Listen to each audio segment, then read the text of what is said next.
Hello, everybody. Welcome to another episode of the Strange and Exiles podcast. I'm your host, Daniel Toirac, and this is my co-host, Daniel Toirac Sr. Hello, everyone. Welcome. Just adjusting this mic. We're here real quick. So, yeah. Hello, everyone. Before we get into it, make sure to hit that subscribe button, like button, follow, whatever it is, wherever you're watching. See, I didn't do it because I was waiting to see if you'll do it. I know. And then I paused, and then I was like, is he going to do it? Okay, he did it. All right, good. By the way, smash that like button and subscribe and all the other things. Probably should say that at the end of the episode, like when people... They're asleep by then. I already told you. They don't last that long. Yeah. Okay. We're finally getting away from the Muslims a little bit and Islam, and we're getting into a different topic. Man, we were stuck on Islam forever. Yeah. Forever. Sandlot reference. Sorry, good. I'm sure one of these months we'll get back to just Christianity and theology. You know what's funny? Susie the other day, she was like, are you guys going to do like Christian teaching? I'm like, well, we started with that. Yeah. But then we just went down a rabbit hole that we can't seem to get out of. But all right, it is what it is. We'll get back to it eventually. By the way, producer has adorned the table with a replica copy of the temple and the temple complex of the Jewish temple in Jerusalem, which is no longer there after the year 70. But so she put that there. So. A little bit of church history. So, have you noticed the house is beginning to look a lot like Grinchmas? Yeah.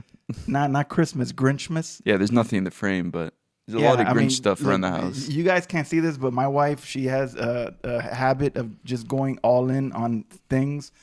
And this year, she's gone all in on Grinch. So, hey, by the way, when we put the thing, what are we going to do? Oh, we'll figure it out. I don't know. Maybe we could film in front of it. That could be the background, yeah. That'd be pretty cool. That'd be better, I think. All right. Sorry, background. A future episode, you'll know what we're talking about. Yeah.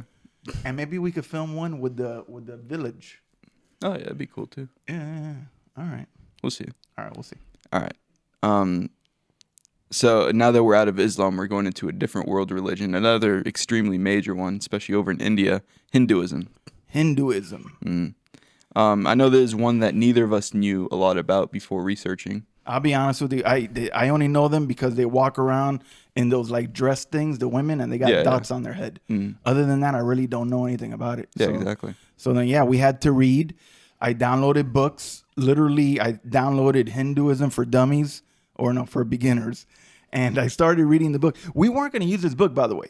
This was going to be a one episode done. Just this is what Hinduism is. But then I started reading this Hinduism for Dummies, and I started like, whoa, there's like more involved here. So then, sorry, cough. I got a throat thing. So this is going to turn into like a mini series, I guess, you know, so. More mini than the Islam one, hopefully. I don't think minier is a word. Yeah. But who says more mini? Yeah, I don't know. I just say smaller or more condensed. Or abbreviated. Abbreviated is a good one. All right, there you go. Okay. Any opening thoughts before we get into it? Yeah, this is crazy. Yeah. This whole religion is crazy. I didn't think it was this crazy. I just thought they like literally prayed to a god that looks like an elephant, that's blue or purple or whatever.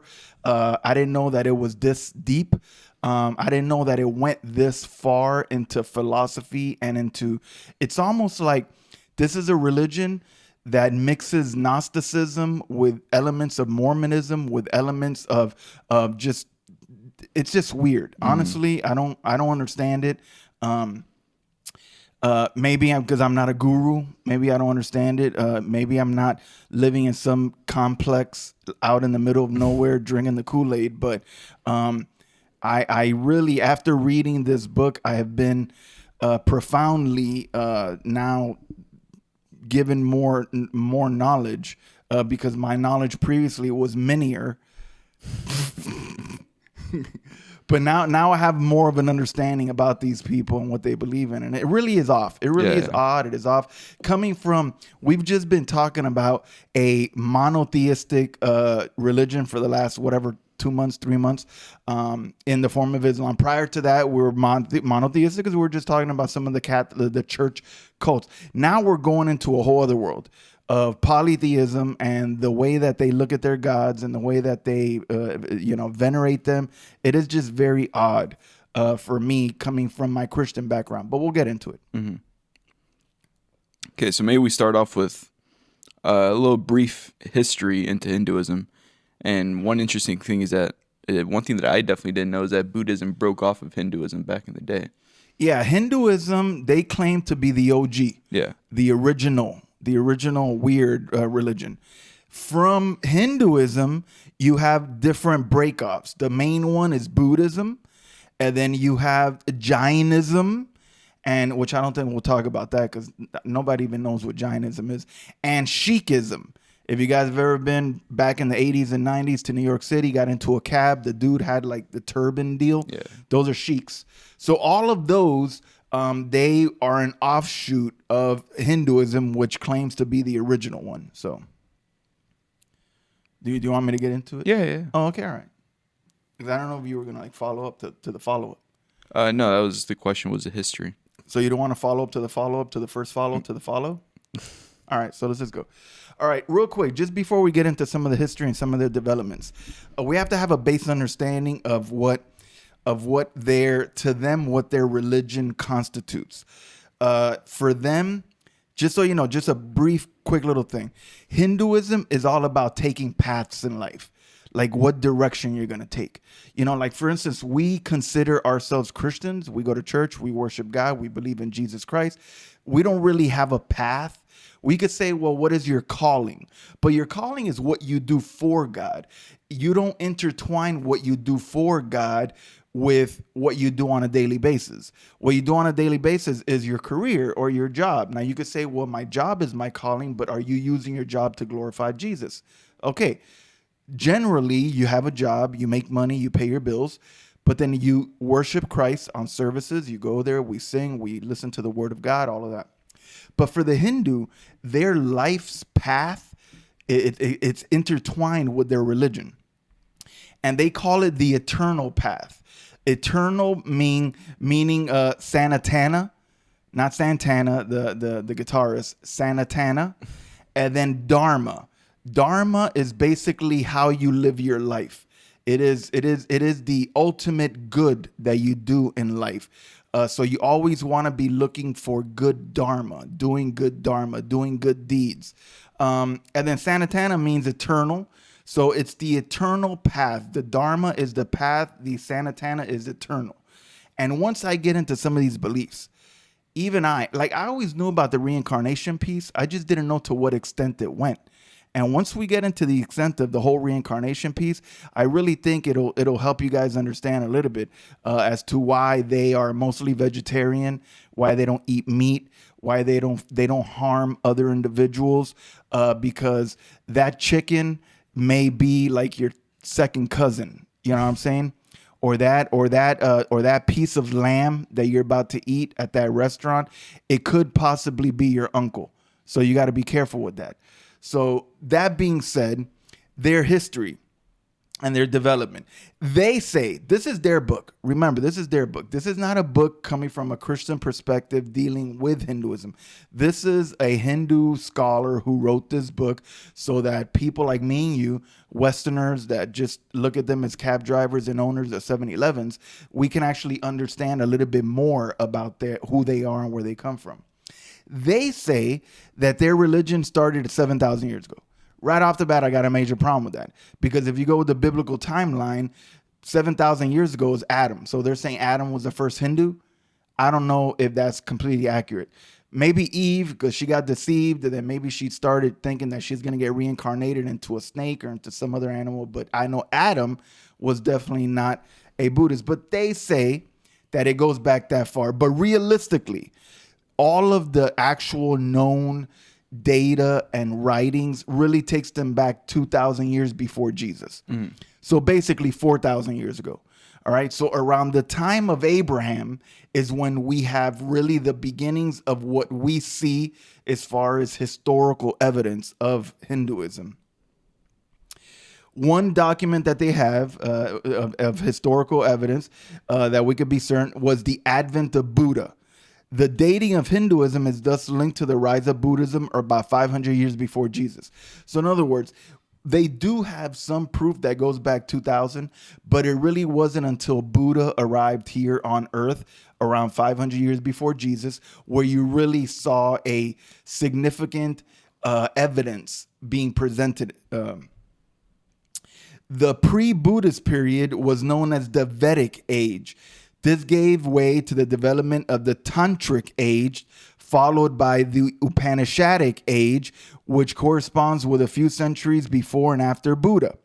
The liberalism, universalism, and rationalism of Buddhism in Middle Ages stimulated the ascendancy of exclusive Brahminical orthodoxy. Just so you guys know, the God, their Godhead, their God, like for instance, we have Yahweh, the Muslims have Allah, their supreme Godhead, his name is Brahman. Brahman. So when they say Brahminical orthodoxy, is basically like their version of theology. You know, just like we would say Jesus theology, they use Brahminical theology. Just so you know, the reason why they call it the Vedic age and then the Tantric age and then the Upanishadic age is because that's when those writings came out. The main writings for the Hindus are the Vedas. They're called the Vedas. And then they also have the Tantric writings, which are mostly mantras. And then you also have the Upanishads. The Upanishads are more writings. Just so you know, we're going to get to this in a few, but like we have one Bible. The Muslims, they have the Quran, they have the Hadith, and the Sunnah, right? So those are their like main writings. We have one book, one complete book comprised of 66 individual books. The Muslims have 3 different things. Just so you know, the Hindus, they have a whole bunch. Like when I tell you a whole bunch, let me just real quick read them out to you. They got the Vedas, they got the Upanishads, they got the Vedangas, they got the Puranas, they got the Ramayana, they got the Mahabharata, they got the Bhagavad Gita. Just so you know, the Bhagavad Gita is their like what we would call a Bible. That's like their Bible. If you had to pick one book, that's their Bible. They have the Dharma Shastras, the Darshana Shastras, the Agama Shastras, the Bhakti texts. All of that. Yeah. It's tons. It's tons. And depending on which path you take is what you read and what you study. Generally, when you go to a regular Hindu home, they mostly read the Bhagavad Gita, which is their Bible. They also implore other things. Once you get to more of a scholarly guru level, that's when you start to really read the Upanishads and the Vedas. The Vedas are really Vedas. It has over 10,000 mantras that deal with a range of topics. The word Veda means knowledge in Hindi. So those are just the books that they have that they regard as authoritative and as holy books. So right off the bat, you could already tell that these people are all over the place. You know, it's like some guru is enlightened and he writes something. It's accepted by a group of people, suddenly becomes a thing. And then now you just add it to your canon. In other words, they have no closed canon, which is, once again, the foundation of a crumbling type of religion when your canon is open to interpretation and addition throughout any period of time. Yeah. But now, one thing that I found interesting is that they focus a lot on theology, but more than anything on philosophy. Philosophy is like their big thing. Everything has to be philosophically sound. The difference between philosophy, this is from their book, the difference between philosophy and theology is a Western concept. So in other words, they're saying that the difference between philosophy and actually theology is something that we made up. Or at least maybe Rome is what they're talking about. Philosophy, strictly speaking, is an inquiry into the nature of reality determined by human reason alone without reference to a divine revelation. The entire Hindu tradition is based on the realization of great sages. Their insights into the absolute are contained in texts known as the Veda, which is considered to be transcendent, impersonal, free from bias, and therefore authoritative. So in other words, they have zero belief in inspiration from God. For them, it is all about a human being that is somehow elevated to some other status of knowledge, and that person then writes something down, and then it becomes authoritative. So in other words, what we consider, and even the Muslims consider, and the Jews consider, as having a holy book that is inspired and revealed by a holy God, for them, it's great sages. So in other words, if you just happen to be a very learned guy, maybe you're a guru that could float. I don't know, because there's been some of those guys. Me and my wife saw a couple great documentaries. Just so you know, I will recommend one. It's called Wild Wild Country on Netflix. Really, if you haven't seen it, check it out. It is incredibly interesting just to see how these gurus, all of them always end up turning their deal into cults. It ends up being a cult. It's all about sex, all about money, all about power. But all right. The actual Sanskrit term used for philosophy and theology is darshana, which simply means a view of the truth. The eternal path consists of inquiry and rational investigation into the nature of the ultimate truth, which is Brahman. So in other words, when we consider this eternal path, the Sanatana Dharma, when we consider that, it is an inquiry and rational investigation into the nature of truth, which is of their God, which is a Brahman. So in other words, it is no longer faith. They don't really have faith in their religion. It is all about you using rationality, you using thought, you using your brain, not following blindly, and then you looking into the nature of truth. Whereas there's things that we really can't explain about God. There's things that only God knows. But we do have our Bible. We try our best to reach that knowledge and to get there. But realistically, our entire religion is built on faith. Jesus Christ himself said alone, you have to believe in me. For God so loved the world, for he who believes in me shall not perish but have eternal life. Really, the crux of our religion is faith and belief. The crux of the Muslim religion is also faith in Allah and Muhammad. But in Hinduism, you don't really have that. It's more like you're in a lifelong process of trying to discover. You're trying to find out. By the way, if you guys see my face is a little messed up, I got into it with the dog yesterday and he won. So, all right, I'll just leave it there. Now, what about the nature of life? The nature of life. This is what they believe. All schools of Indian philosophy begin with the realization that life presents itself as the psychodrama of universal suffering. The Gita, the Bhagavad Gita, refers to this world as impermanent and the abode of suffering. So in other words, they focus so much on the aspect of suffering. Why? Because they feel that you as a human being, you, Danny, you are in a constant state of suffering because you have not reached your moksha. Do you know what moksha is? No. Moksha is your liberation. You have not been able to free yourself from this human life. You are constantly living, then you die, then you come back as another thing. You keep coming back as a human. You keep coming back as a human. Just so you know, it's millions of years, by the way. I haven't even got to that. Once I get to that, you're going to laugh. You're constantly, which I find it funny because the religion is only 7,000 years old, but they say that you got to go to become a human, to go from being a plant to an insect to being an animal to become a human. It takes like 9 million years. Oh, wow. So, but they say the religion is only 7,000 years old. So how do we have real life human being Hindus today? Shouldn't we wait like another like 8, almost 9 million years to them they start popping out as humans? Once I get there, you're gonna laugh. All right, don't worry about it. I know you're like trying to do the math in your head, but once we get there, it's really interesting. But their focus is on suffering. In other words, you are in a impermanent. They don't use permanent because you eventually will get to moksha, which is liberation, which is you'll finally be in your eternal state. They don't have virgins, by the way. I know that was going to be your follow-up question. But that's basically the nature of life. The nature of life is that you are in a state of suffering. So whenever you go to India, whenever you go to Mumbai, you go to the Taj Mahal, whatever, everybody you see is in a state of suffering because they have not received their liberation, their moksha. Now, what is the nature of suffering? I said, obviously, you're in a perpetual state. It is not permanent. It is impermanent because one day they believe they will each go to their nirvana. Do you know what nirvana is? Like their heaven? Yeah, like their eternal state, whatever. It isn't just like a band from the 90s or 80s or whatever.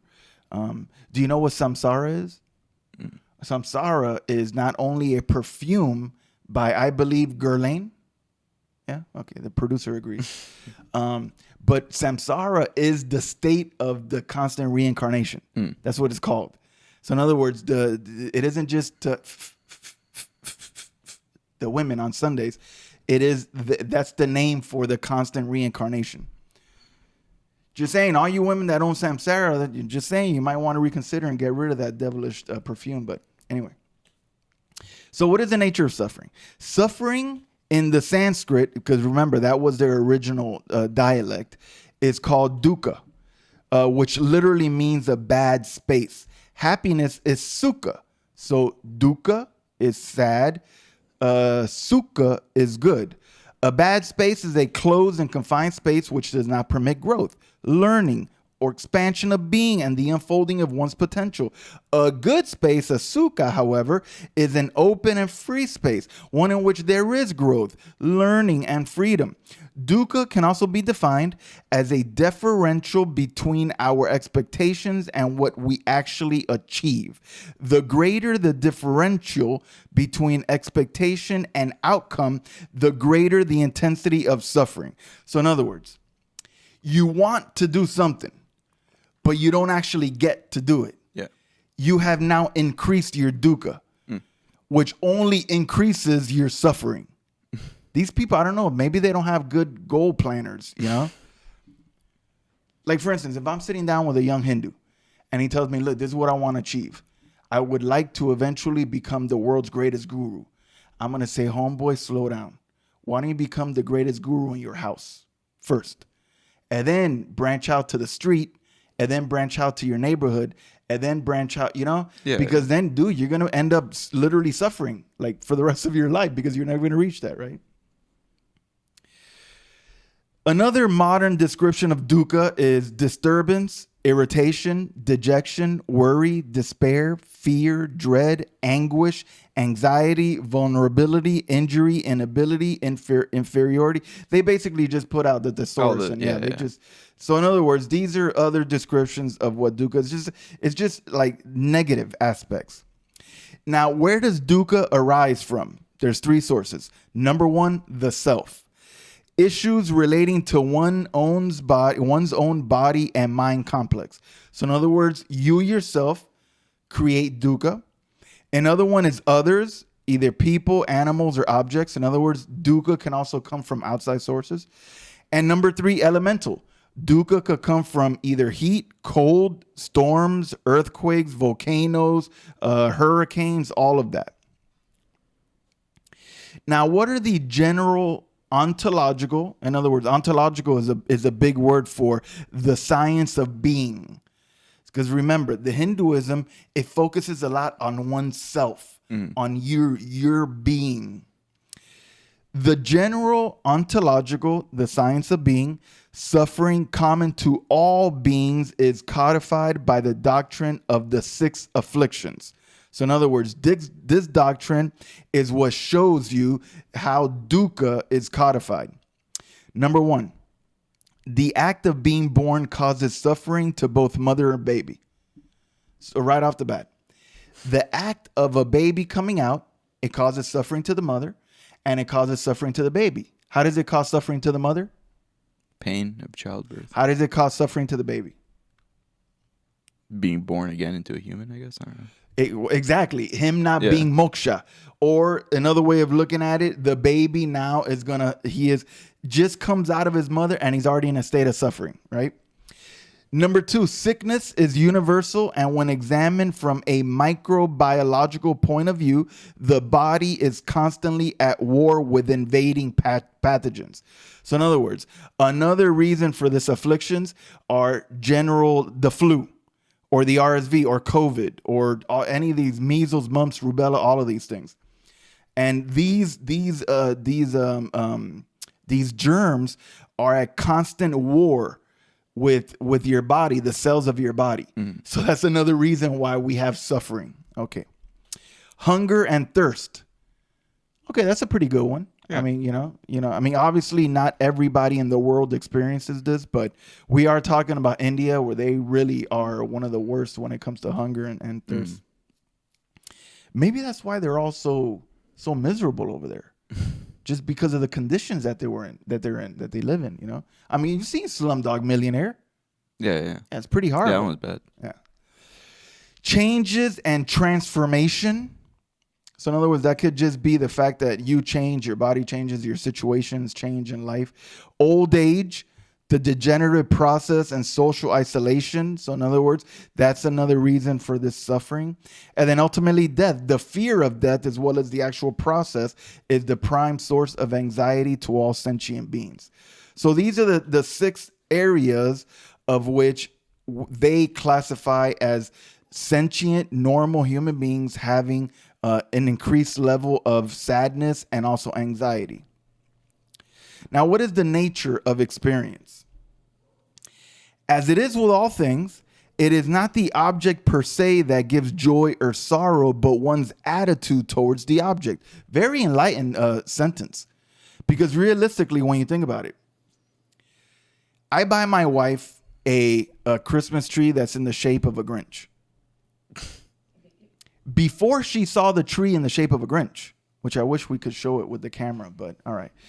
Before, she was unaware of the existence of the tree and of the Grinch tree. Yeah. Once I introduced the Grinch tree, suddenly out of nowhere, she got excited. But it wasn't the tree that got her excited. It was the emotions toward having the tree and adorning it with a bunch of dumb ornaments that really got her excited. Mm-hmm. So in other words, it isn't the object that gives joy, but one's attitude towards the object. So the tree is an inanimate object.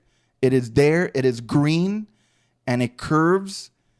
It is just a thing. It's plastic and wire. But what gives the joy is the expression of my wife in her emotion of having the inanimate object plastic tree.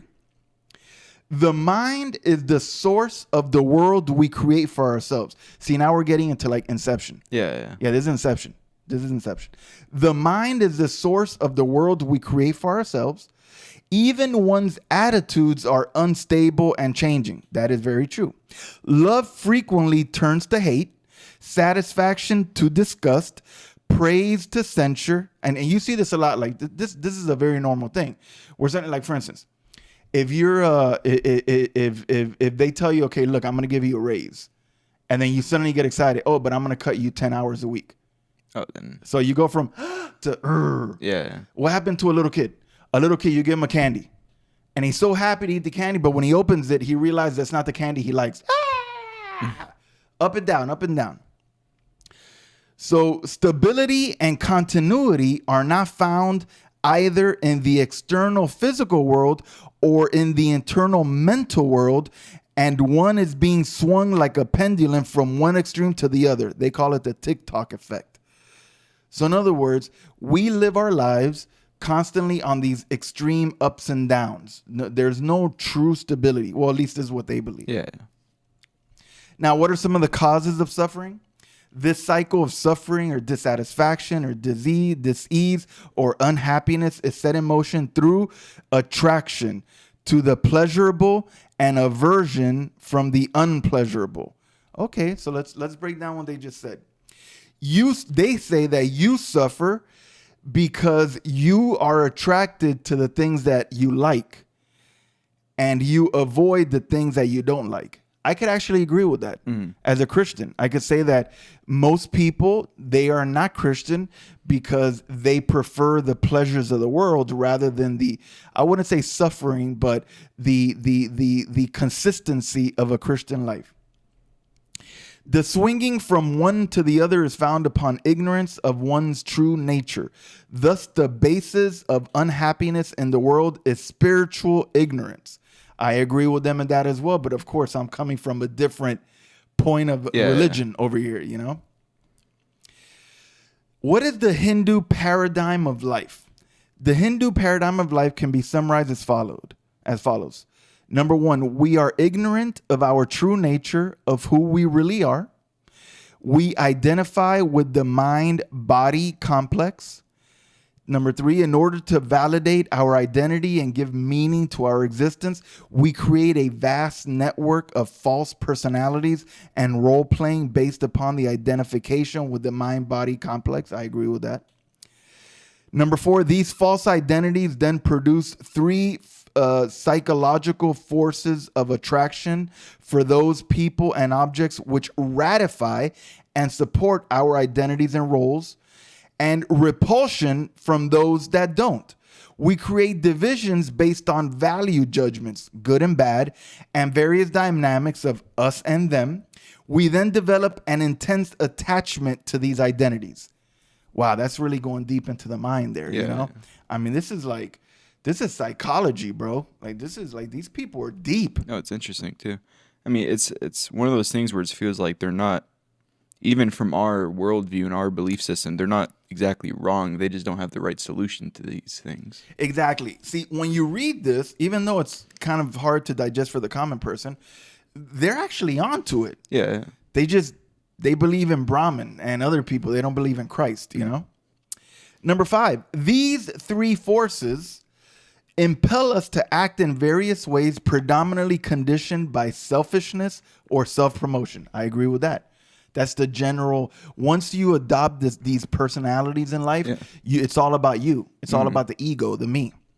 These actions lead to results which are either pleasurable, painful, or neutral, depending.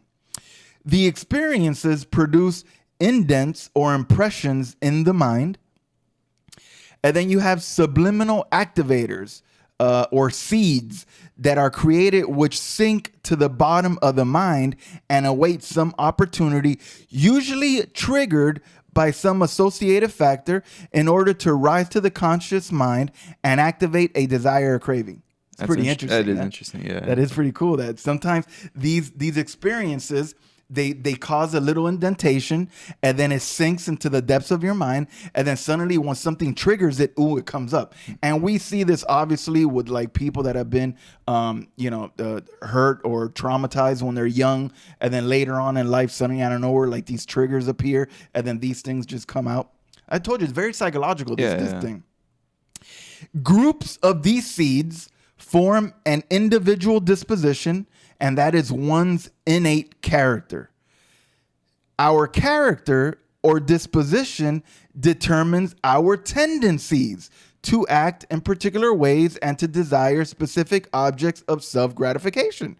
I agree with that. Once you have formed your character, once everything has occurred, it now determines your tendencies, what you lean towards, and in particular, and to desire specific things for self-gratification, because at the end of the day, that is why we want things. It is for self-gratification.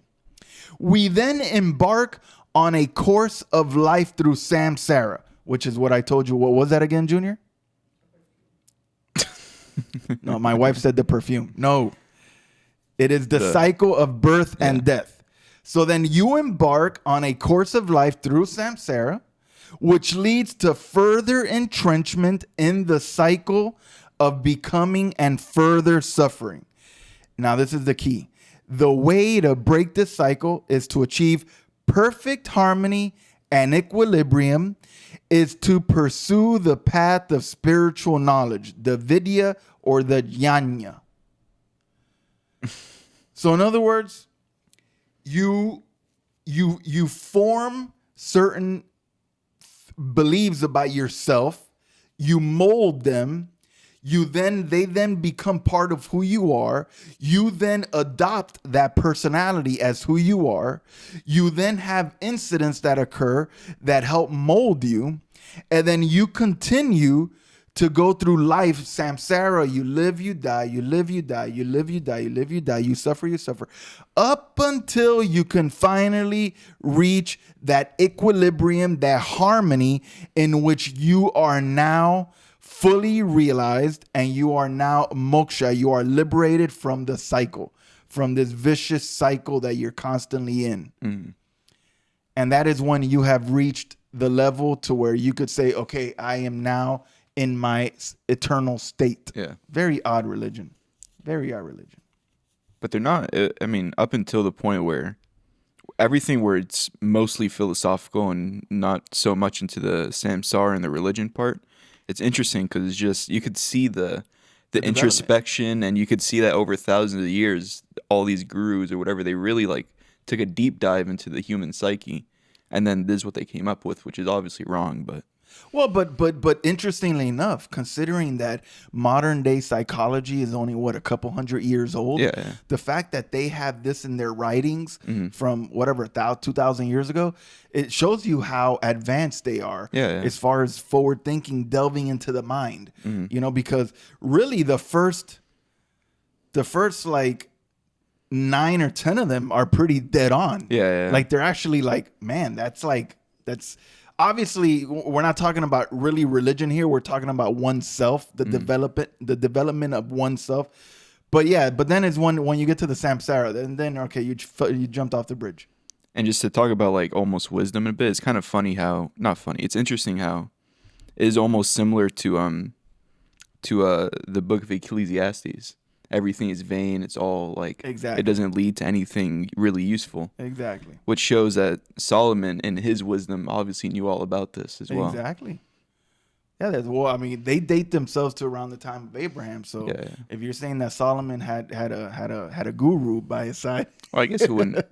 In a way, he had the 700 wives, 300 concubines, coming from different places. Yeah. I mean, but he was the wisest person in the world. So the fact that a lot of what he writes kind of lines up to this, it just shows very smart people, you know, used by God.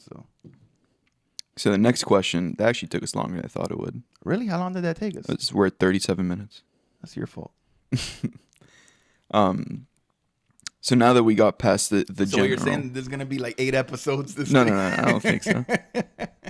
Now that we're off the general context and ideology, maybe we could talk more about the what we were talking about. The end is finding your way, pursuing the path of spiritual knowledge. Do you think you can explain to us this process that they call spiritual inquiry?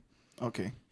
Just so you know that I'm thinking about it, though, that we may go long on this series only because a lot of it has to do with dialogue. Yeah. It isn't straight like, okay, I believe in Muhammad, I believe in Allah and his messenger. Okay, and then okay, yeah, the Muslims killed people. They did this, they raped women. This is really, there's a lot to dialogue about this, you know, like even right now. Okay, look. This is the process of spiritual investigation, and it can be summed up in 4 questions. So right off the bat. So in other words, this is you in Hinduism.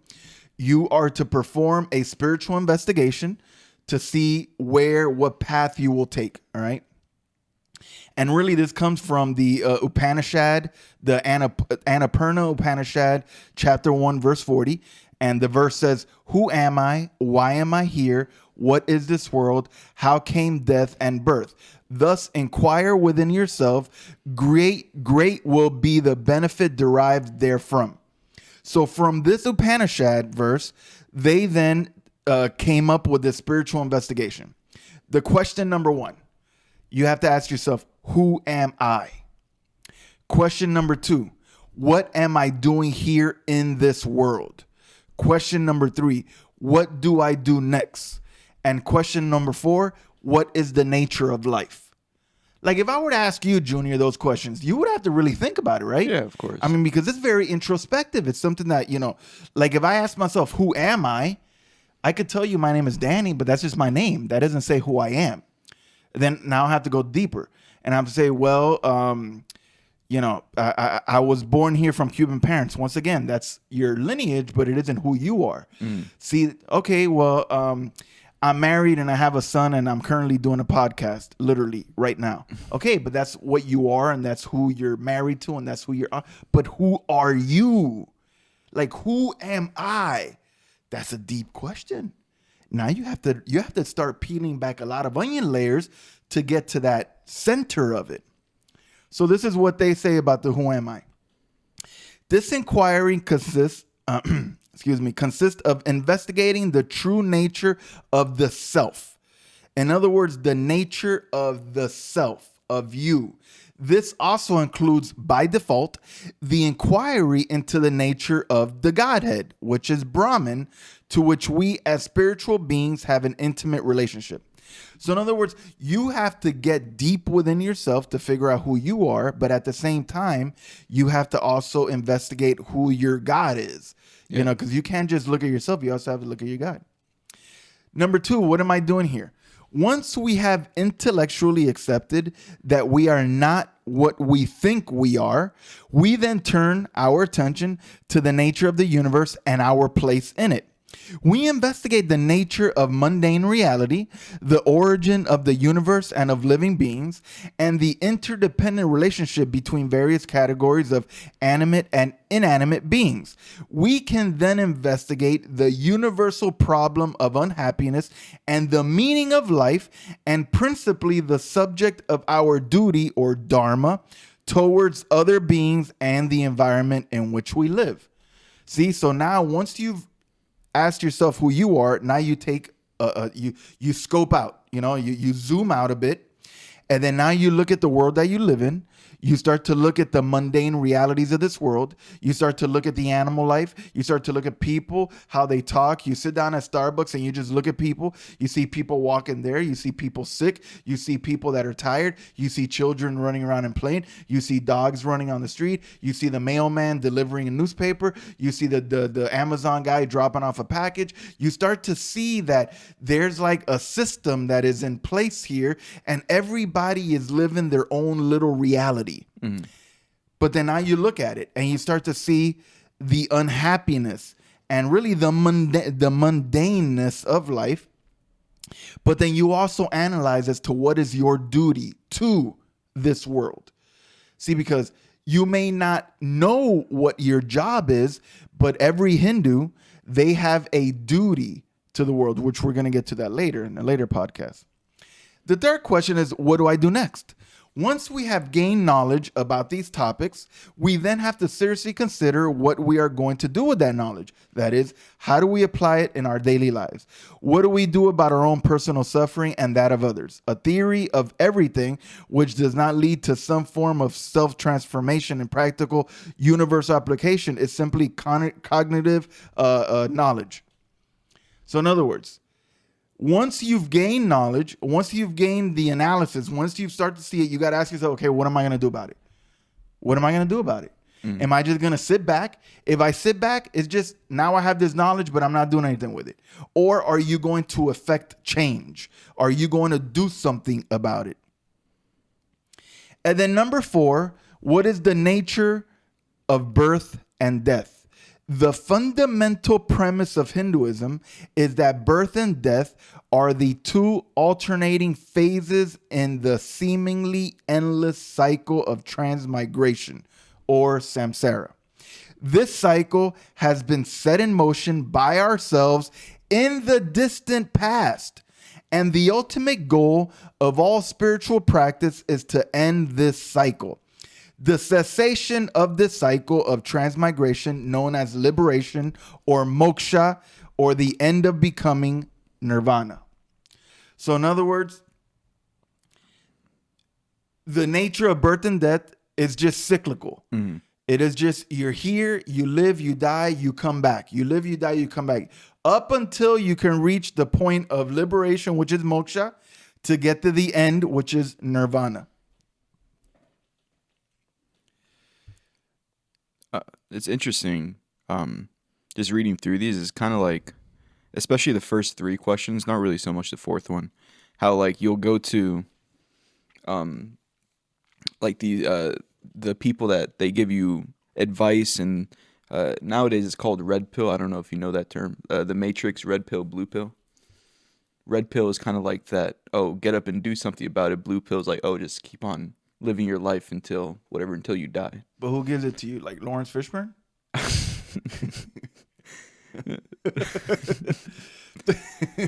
I mean, who hands you the pill? What's his name in the movie? Morpheus. Does Morpheus hand you the pill with the glasses and the leather thing? Yeah. All right. But that's really a thing, though, the whole red pill, blue pill? It was bigger. I think you probably heard the name Andrew Tate at some point in the past few years, no? I mean, I think I've heard of him. But Yeah, I don't heard know. of him maybe. He's a guy from Europe. He became like a big influencer, Okay, influencing especially what? to young people. Kind of To do what? he's realistically like a bad guy, like just a very immoral kind of guy. Okay. But he's like a rich guy telling people to be men and stand up to the systems and all that. I think I read a story about this guy. Yeah, it sounds He familiar. got arrested like a couple times too. Why?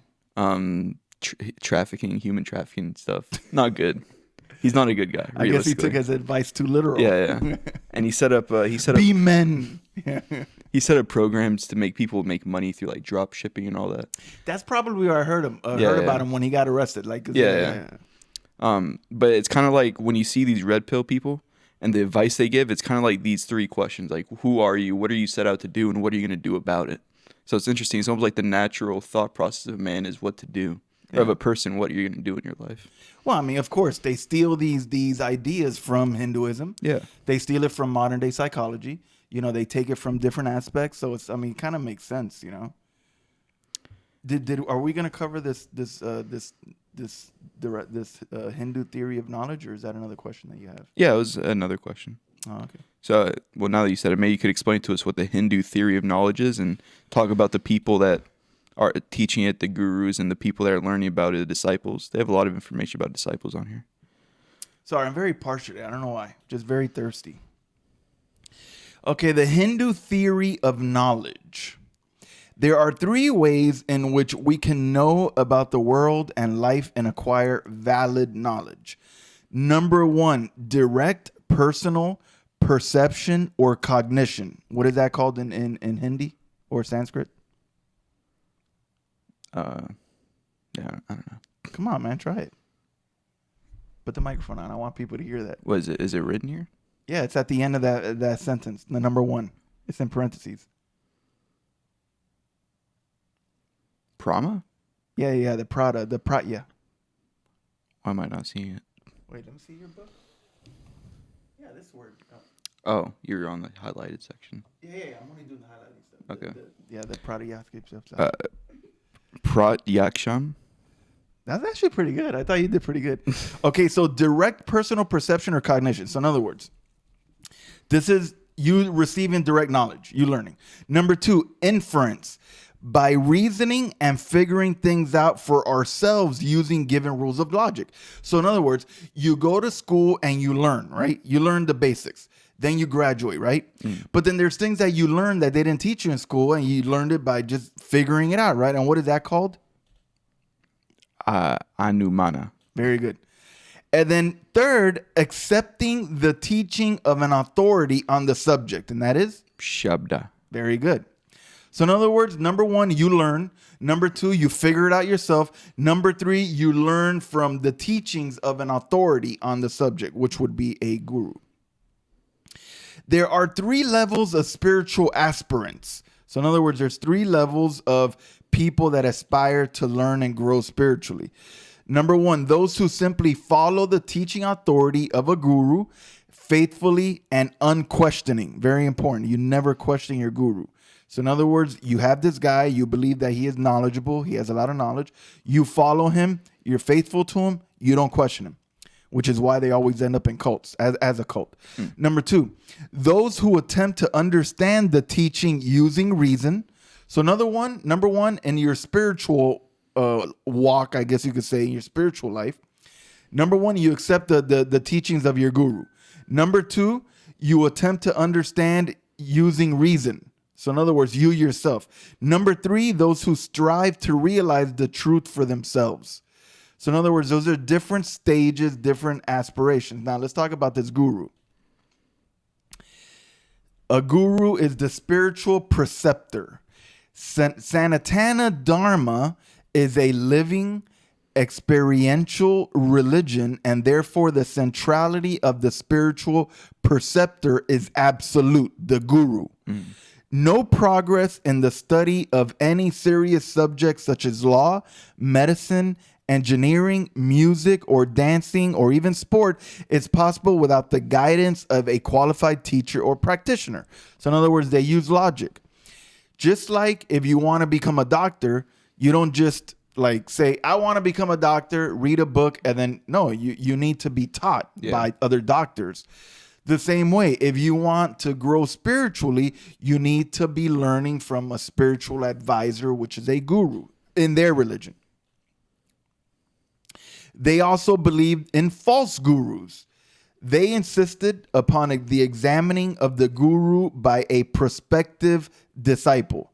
Firstly, the indications of an enlightened being are wisdom, compassion, and skillful action. Perfection of practice and teaching, and a good sense of humor. The guru, in order to be considered bona fide, has to fulfill certain conditions, and these are. So in other words, this is how you tell a fake guru from a real guru. A real guru will have these conditions. He or she must belong to an accepted and recognized lineage, not a do-it-yourself one. All right. So in other words, he can't just come up with something on his own. He needs to come from some lineage. The teaching must be in accordance with that of the lineage. So in other words, and we're going to get into the lineages in a little while. It's really, I hate not giving the information, but we'll get to it in a second. So don't worry about the lineage. He must demonstrate a practice of the teachings. In other words, don't just be a preacher, but be a doer as well. And the effect of the teaching upon the disciples must be observed to be beneficial and uplifting from a universal social, psychological, and spiritual point of view. The effect must be to promote universal harmony among all beings and the earth. So that's how you could tell if it's a good guru from a bad guru. Is the person from a recognized lineage? Are they in accordance with that lineage, the teachings? Are they actually fulfilling their teachings, not just telling you to do it, but actually doing it themselves? And what is the effect of the people? Are they actually growing spiritually? Now, let's talk a little bit about disciples, because this is really where the large group of people fall into, especially the ones that are duped into falling into this religion. They become disciples of a guru, a person that they feel has knowledge, and then they become this. The guru-disciple relationship is like a marriage. Both parties must be mutually compatible, and so there is also the need for the guru to test the prospective disciple to ascertain. So in other words, it isn't just like, I want to follow you. No, the guru also needs to see if he approves you, because this is a real deep spiritual connection that you guys are going to have. Number one, the guru will see what is the level of your spiritual attainment. In other words, do you just want to learn a little bit just to brag to your friends, or are you actually for real into this? Number two, what is your sincerity and faith? How deep are your convictions? And number three, what is the degree of commitment to the path of enlightenment? In other words, I'm going to tell you, hey, this is going to take all of you. Are you committed to that? Are you going to do that? The disciple, once accepted, undergoes the sacrament of initiation. That is called the diksha, which is the formal acceptance and induction into the lineage. Thereafter, the disciple is instructed in a spiritual practice that is suitable for his or her personal spiritual development. So in other words, once you're accepted, you go through some sacrament of initiation, and then your guru will tell you, okay, this is what I feel would be good for you. This is going to be your path, The guru-disciple relationship, once formalized through the sacrament of initiation, is very intimate and transcends all other mundane relationships.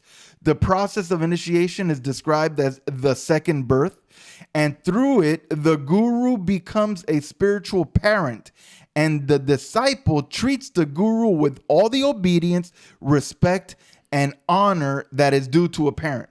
Once the guru has been accepted, his or her authority in spiritual matters, this is the key where it gets sticky. See, whenever I read this in any religion, it's some sort of a cult, or it's leading to a cult. Look at this. Once the guru has been accepted, his or her authority in spiritual matters should not be questioned.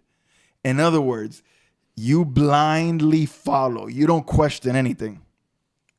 One needs to surrender to the process. But if one finds the guru doing or teaching something which is contradictory or amoral, it is the responsibility of the disciple to point it out and to request an explanation. If this is not satisfactory, the disciple is enjoined to leave the guru. So in other words, once the person sees that the guru is not doing good, the person speaks out against the guru, and the guru, they want an explanation. If this is not satisfactory to them, then guess what? Get out, leave. Somebody else will take your place. No one should ever follow a guru blindly. And any guru who demands unquestioning loyalty and discourages dissent is never to be followed. Watch Wild Wild Country, Netflix. Okay. So now we're getting into what we explained a little bit about before, is the lineages, which I guess you can almost say is like different factions or denominations of the religion. They have somewhat different beliefs. Yeah. So maybe you can explain it to us. Just so you know, there's a lot of factions within Hinduism. Mm-hmm. I mean, there's a ton of them, and all of it. Once again, all of it has to do with this whole psychology type thing. Yeah. It's all really on how you see yourself, how you see the world, how you see God. But there's three major schools of Hindu philosophy. You have the non-dualism, which is the Advaita. You have the qualified non-dualism, which is Visishta Advaita. And then you have the dualism, which is the Dvaita. And these break down into even further groups within the lineage, the non-dual lineage. You have the Smartas, which the majority of Orthodox Hindus fall into a loose category known as the Smartas. They worship the Godhead in all its manifestations, but usually choose one particular form as the subject of their personal devotion. Their philosophy theology is generally non-dualism of, what is that word, Junior? Shankaracharya. Shankaracharya. Yeah, that was pretty good. Now, what about qualified non-dual and dualistic lineages? These are the theistic schools, which are subdivided into the Vaishnavas and the Saivas. The Vaishnavas, who comprise the majority of believers in the north of India, worship the supreme Godhead as Vishnu. And the Saivas, who are prominent in the south of India and Sri Lanka, adore him as Shiva. So you have in the north, you got these people that adore the Godhead as Vishnu, in the south as Shiva. What about the Vaishnavas? The Vaishnavas are again subdivided into 5 lineages named after the most outstanding representatives. So now, just as one group, they now have 5 lineages. Once again, the purpose of all these lineages is this is your spiritual path. Yeah.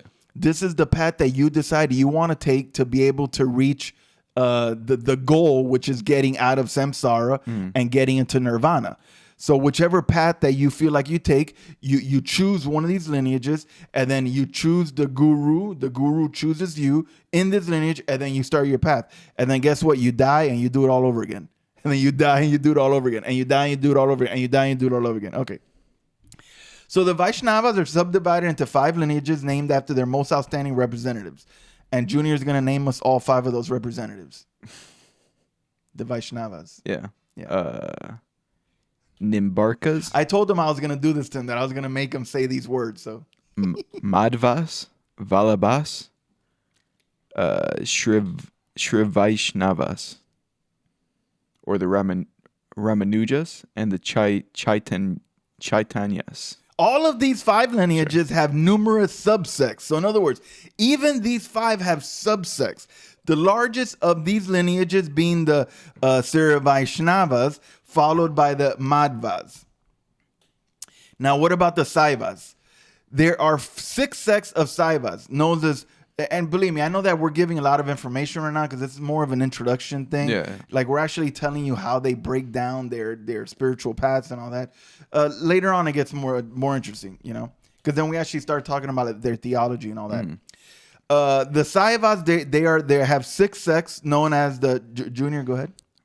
Pashupata, Saiva Siddhanta, the Virasaiva, Kashmiri Saivism, Siva Advaita, and Siddha Siddhanta.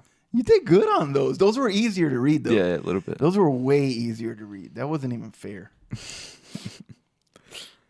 So now there's 2 different schools of more theological doctrine, and they're called personalism and impersonalism. Maybe you can explain the differences between those things. Okay, basically, very simple. The impersonalism, like in other words, this is your personal view. Mm-hmm. This is how you view the world, how you view God. You have the impersonalists. The impersonalists look at God as someone that is transcendent, that someone, a person that has no relationship with his creation. Mm. He is just too great for us. It's almost like the way the Muslims see Allah, basically the same way. However, there are Hindus that are personalists. Personalists are kind of like us, the way that we feel very close to Jesus, that we feel very close to God. Those Hindus believe that God is personal, that he possesses a transcendent divine form and has absolute existence, consciousness, bliss, eternity, purity as essential nature. And then his attribute qualities are love, compassion, mercy. They are innumerable. He possesses all of the good attributes and is devoid of all the negative ones. He possesses justice and mercy. A lot of the same stuff we attribute to God. I mean, really, when you break it down. But that's really the main difference when it comes to God between the impersonalist and the personalist. Now, what about the self? The impersonalist says the individual self is a reflection of Brahman embodied in a physical form, like the sun reflected in many pots of water. It is identical to Brahman, and the difference is only apparent and not real.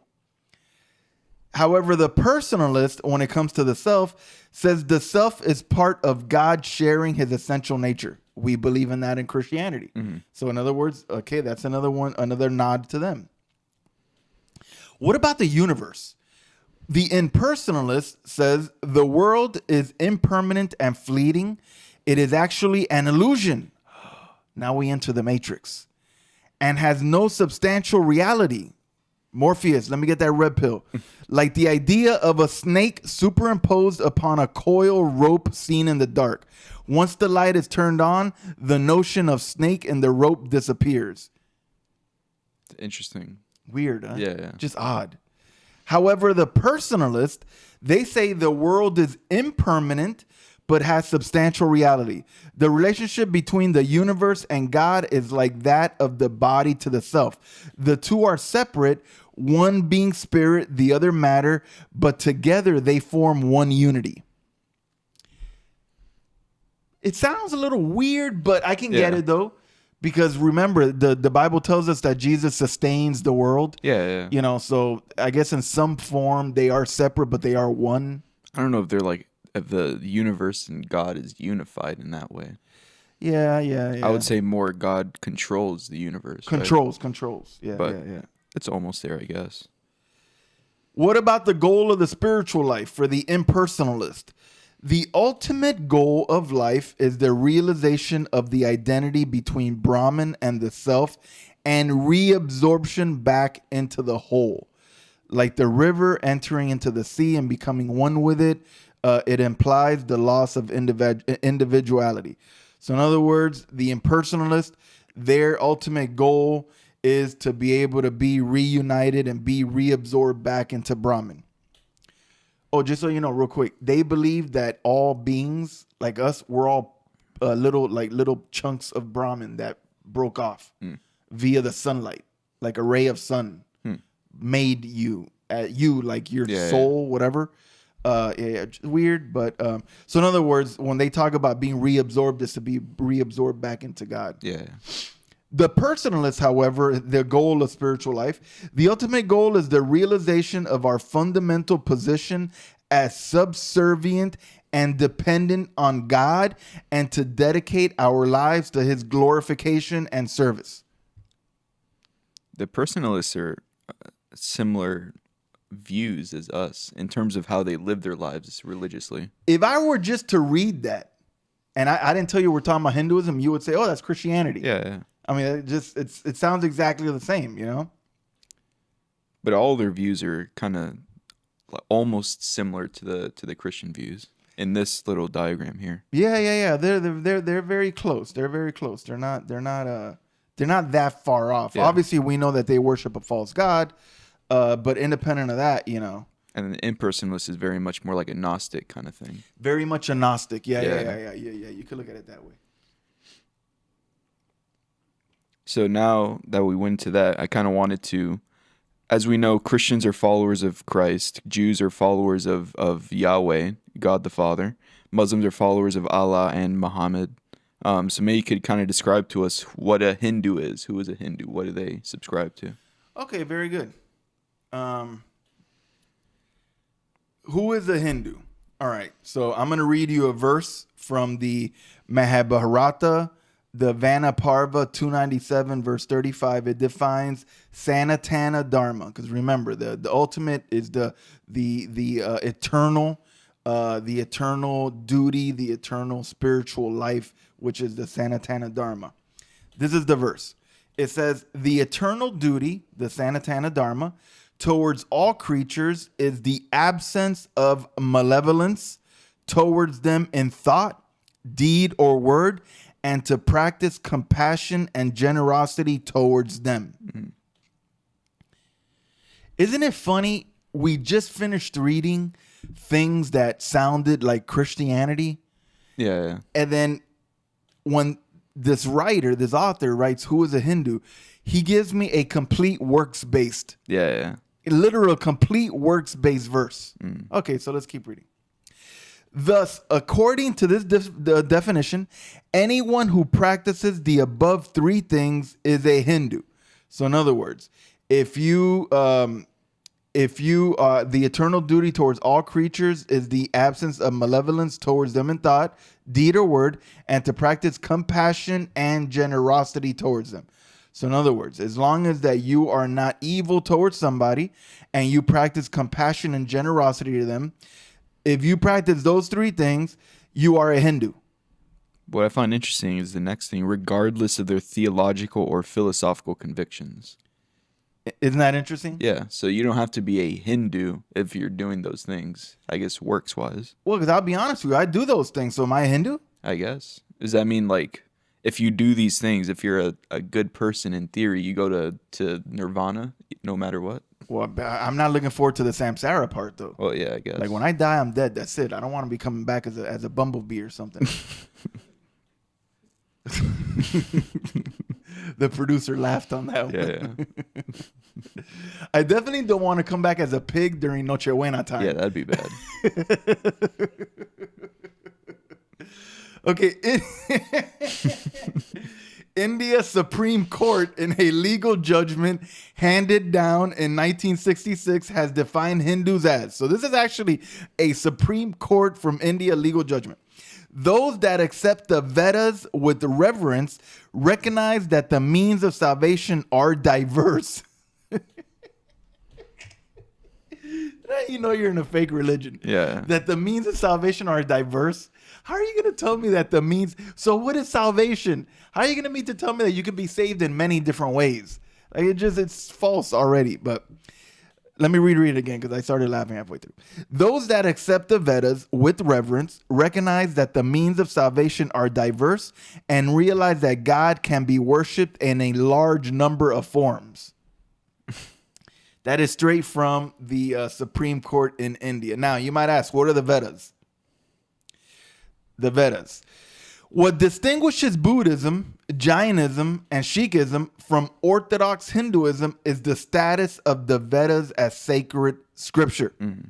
The Vedas are a collection of hymns and writings in the Sanskrit language concerned with ritual, spirituality, theology, ethics, and morals, which are traditionally accepted to have been a record of the insights of fully enlightened beings known as the rishis. The rishis are the great sages, the gurus of old, in other words. These revelations have existed from the beginning of time. So in other words, like I said, God made Adam, Eve, and I guess on the seventh day, he wrote these things down. But he didn't tell us about that in the Bible. These revelations have existed from the beginning of time. Indological scholars date some of these texts to about 6,000 years before Christ. So literally like at the time of Adam and Eve. According to internal astronomical evidence. Internal astronomical evidence. What is it? Astronomical? Isn't that like space? What does that have to do with? Is this like the black stone on the Kaaba? I guess. Like it. What is internal astronomical evidence? See, look, they use these big words to be like, oh yeah, it must be true. Like they have astronomical evidence, not just like, some evidence. They have astronomical evidence. But is Indological, does that mean like Indian Hindu scholars? Yeah, Indological is Indo, like that area. So Indological scholars and internal evidence, that could mean like it's somewhat skewed, no? It could be biased. According to Indological scholars, I like that we're breaking down this grammatically. Indological scholars date some of the text to about 6,000 according to internal astronomical evidence. Now, do you think astronomical there is not like but like incredible? Like, oh my God, that's astronomical. I'm gonna search up like the. You're going to look it up? Okay, wait. We're doing a Google search. Prophet Google. Relating to astronomy or extremely large? That's what I said. Very big. Yeah. Yeah. Okay, so in other words, what this verse is saying, and they want us to believe this, right? That their own scholars date the text to 6,000 years before Jesus Christ, which we have nothing written down. Just so you know, there is zero evidence that there is anything written down before the time of the Phoenicians, or I don't know, before then, which would have been way after this. According to internal, incredibly huge amount of evidence. That's so dumb. They're basically telling us our own guys say that we have internal evidence that we are saying internally that says that it's 6,000 BC. All right. The Buddhists, the Jains, and the Sikhs, although retaining many of the basic doctrines, theological concepts, and even rituals of Hinduism, reject the Vedas as spiritual authority. So I guess what really breaks down the difference between the two is that the Hindus accept the Vedas. The Buddhists, the Jains, and the Sikhs, they kind of they don't consider the Vedas as spiritual authority. So I guess you could say theologically they kind of obviously they share the same mother religion, but they don't use the same, I guess, sacred texts. Exactly. Just like within Muslims, you have the Shias and the Sunnis. Yeah. The Sunnis use the Hadith, the Shias don't. And then you have a group of the Quran only Muslims, and then it breaks down difference between that, Yeah. But yeah, realistically, that's basically what it is. So, and I think for the end of today, the next big chapter in this book is the 7 basic tenets. There's a lot written down that we could talk about, which we will probably next week. But I think it'd be good if we give just a little description of it has like little definitions here in the beginning of the chapter, as like I guess just to show what we're going to be talking about next week. Gotcha. Yeah, this is what we're going to start on next week. Yeah. There are 7 basic tenets which are accepted by all schools of Hinduism. And the basic tenets are, number 1, Brahman. He is the unity of the supreme being. We're going to get into him next time. Number 2, Atman. The existence of an immortal self. In other words, you, Danny, are Danny right now as a like my son Danny, but you, the self, which we would call our spirit, that's our soul. I'm sorry, our soul. They use self, we use soul. All right. There is an existence of an immortal soul, just like self, but for us, a soul. Just like we believe that all persons have a soul and a spirit. The spirit goes back to God, the life giver, but the soul will either spend its eternity in heaven or in hell. You, Danny, my son, are in the flesh. You're my son, but you have an eternal self. That eternal self Every single time you are reincarnated, you are working towards getting to your moksha or your liberation so that you can get to nirvana. So in other words, there's a basic belief that every person has an immortal self. We call it soul. Mm-hmm. Number 3, samsara. It is the transmigration or evolution through rebirth back to Godhead. So in other words, it is the constant cycle of you dying and rebirth, dying, rebirth, dying, rebirth. They gave it a word called transmigration. They try to make it nicer, you know, because nobody likes the word reincarnation. Yeah. It sounds weird, like reincarnate, like reflesh, you know. So then they came up with this word transmigration, you know, makes it sound a little bit more scientific.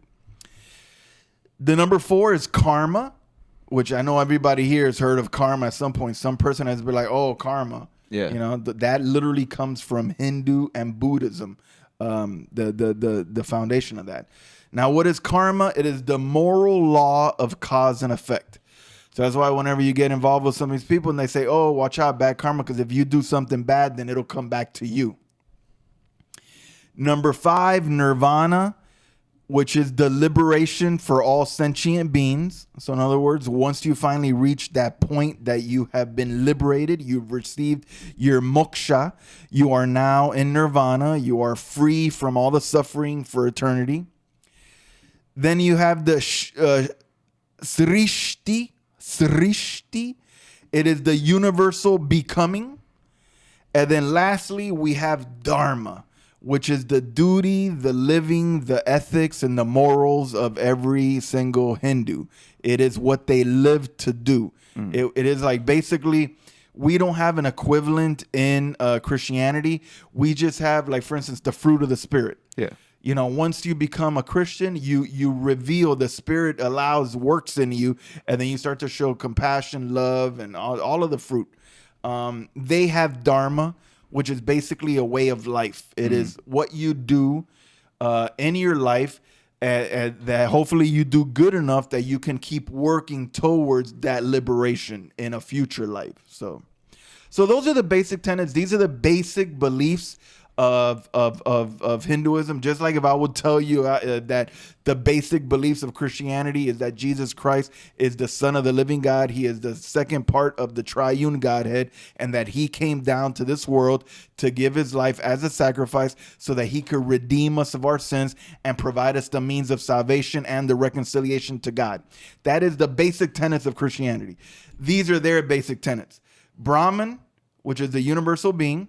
Atman, your universal immortal self, which we call it a soul. The transmigration or the reincarnation. Karma, the law of cause and effect. You know, if you do bad to somebody, that'll come back to you. Nirvana, which is the final liberation, that you don't have to keep going through the samsara, the reincarnation. The srishti, which is the universal becoming. And then lastly, the life that you live here on earth, your dharma. So those are the basic tenets of Hinduism. We're going to break down each one of those and keep going through this book. Yeah. Just so you know, we got through page 22 today, and the book is 89 pages. So if I do math, it's like 3 or 4 podcasts. So I'm sure we'll probably be able to get through it a bit faster, maybe.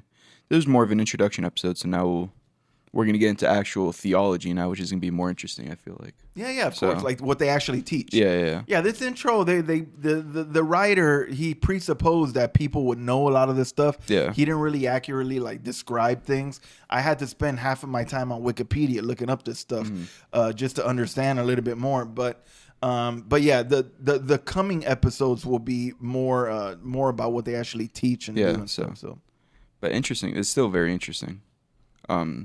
What, are you going to become a Hindu? No, definitely not. Godhead.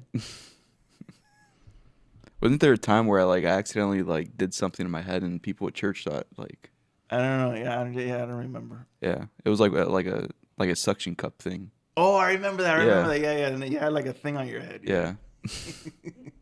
Suction cup. Okay.